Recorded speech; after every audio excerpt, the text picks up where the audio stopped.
మీకు దండి ఉప్పు సత్యాగ్రహం సంబంధించి చూద్దాం. ఈ దండి ఉప్పు సత్యాగ్రహం అనేది 1930 మార్చి 12న సబర్మతి ఆశ్రమం నుండి మొదలైంది. గాంధీజీ 78 మంది సత్యాగ్రహులతో కలిసి సుమారు 384 కిలోమీటర్ల పాదయాత్ర చేయడం జరిగింది. ఏప్రిల్ 6న గుజరాత్లోని దండి సముద్ర తీరాన్ని చేరుకొని బురద ఉప్పును తీసుకొని ఉప్పు తయారు చేయడం జరిగింది. ఇది ఉప్పు చట్టాన్ని ఉల్లంఘించిన చారిత్రాత్మక ఘటన. గాంధీజీతో పాటు ఈ ఉద్యమంలో సరోజినీ నాయుడు వంటి నాయకులు కూడా పాల్గొనడం జరిగింది.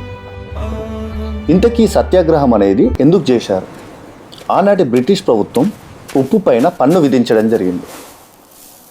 దీనివల్ల ఈ పన్ను వల్ల పేదవారు ఉప్పును తయారు చేసుకోలేక, ఉత్పత్తి చేసుకోలేక బ్రిటిష్ వారి నుండి అధిక ధరకు కొనవలసి వచ్చింది.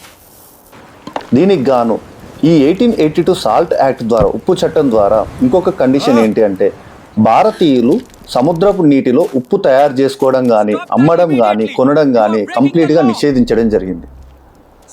ఈ ఉప్పు తయారీ హక్కు అనేది పూర్తిగా బ్రిటిష్ ప్రభుత్వానికి మాత్రమే ఉందని, ఈ చట్టాన్ని ఉల్లంఘించి ఎవరైనా ఉప్పు తయారు చేస్తే జైలు శిక్ష అనుభవించాల్సి వస్తుందని ఈ చట్టంలో పేర్కొనబడి ఉంది.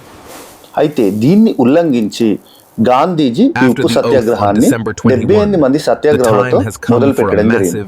ఈ సమయంలో 60,000 నుంచి 80,000 మంది పైగా భారతీయులు అరెస్ట్ అయ్యారని చెప్పేసి అంటారు. ఆ కాలంలో మన భారతదేశంలో జైళ్లు కూడా సరిపోలేదు వీరి అరెస్టు కారణంగా. ఈ ఉప్పు సత్యాగ్రహం అనేది తీవ్ర రూపం దాల్చింది. ఆ సమయంలో నాయకుడైన గాంధీని కొంతకాలం జైల్లో ఉంచారు. తర్వాత వైస్రాయ్ లార్డ్ ఇర్విన్తో మాట్లాడి గాంధీ ఇర్విన్ ఒడంబడిక జరిగింది. గాంధీ ఇర్విన్ ఒప్పందం 1931లో జరిగింది. గాంధీజీ దీని సందర్భంగా రెండో రౌండ్ టేబుల్ సమావేశానికి భారత ప్రతినిధిగా హాజరు కావడం జరిగింది.